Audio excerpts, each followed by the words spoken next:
Well, welcome back to the channel and welcome back to another quick pick prediction video.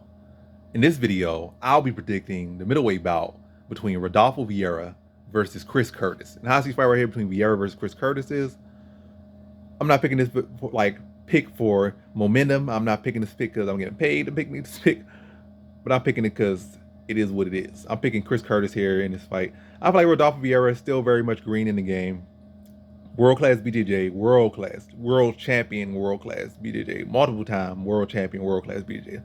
So the highest of the highest level BJJ. But in parallels, I could feel like this is just BJJ Chris Hall, not Chris Hall, a BJJ version of Phil Hall's versus Chris Curtis. And Chris Curtis has already passed his test with flying colors. As a matter of fact, Phil Hall is a much more well-rounded fighter. Definitely got a submission threading, his wrestling threading and all super phenomenal, but it's a similar thing. You got a fighter that's big, muscle bound, and wants to grapple, working on their striking.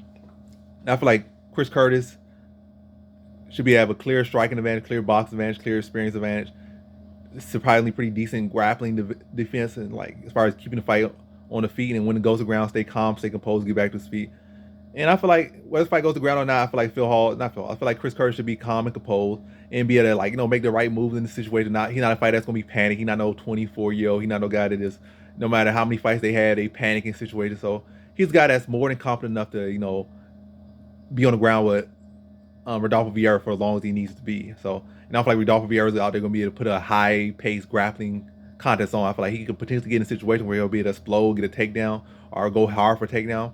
But I feel like in all the situations, Chris Curtis should be able to stay calm, composed, be able to stay defensively minded, make the right moves, and not no panic at any point on the ground, and just be to get back to standing. So I don't feel like there's any big concern against Rodolfo Vieira. On the feet, I just feel like he's just much smoother, got much better combinations. And Vieira, even his last fight, you might feel like, oh, it's improvement. It was improvement. He fought much calmer and composed, but he still got touched up several times in that fight. He got dropped once or twice, or at least got dropped to a knee, which maybe didn't count as an actual drop, but got stung several times by Dustin Stolfoots. Now, a lot of those shots that Stolfoots fought, Chris Curtis could put much better combination behind. Even at this point, Vieira, he's working on striking, he's getting better, he's trying to stay composed, still doing these one shots. And Chris Curtis will take advantage of you doing one shot, you've been predictable, land clean counters, be able to time his jab and make him pay for it. And then Vieira, I think one of his earlier fights, got swelled up just from one punch from one guy. So you ain't going with a sharp boxer like Chris Curtis. He's gonna be sharp shooting your eyes out, busting your nose or busting your mouth up. Then we start trying to retaliate, going to walk you right in the counter. I think Chris Curtis can go out there school him, to be honest. I feel like Vieira gonna try to come out there and go, try to box him a little bit, but it's not gonna go way too much. He's gonna feel like he had a little bit of success, but then once Chris Curtis starts to really sting and put it on him, start putting a combination on him, he's gonna feel the speed, to see the technical gap in the striking. Then he's gonna start going heavy for the takedown.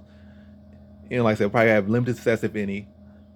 And then Chris Curtis gonna just take patience, ride the wave, get back to the standing, continue to pick him apart. He's gonna start telegraphing, take down even more. Chris Curtis gonna be a sprawl, land some shots on him, hurt him, and then start walking him down, pick him apart, and put him out.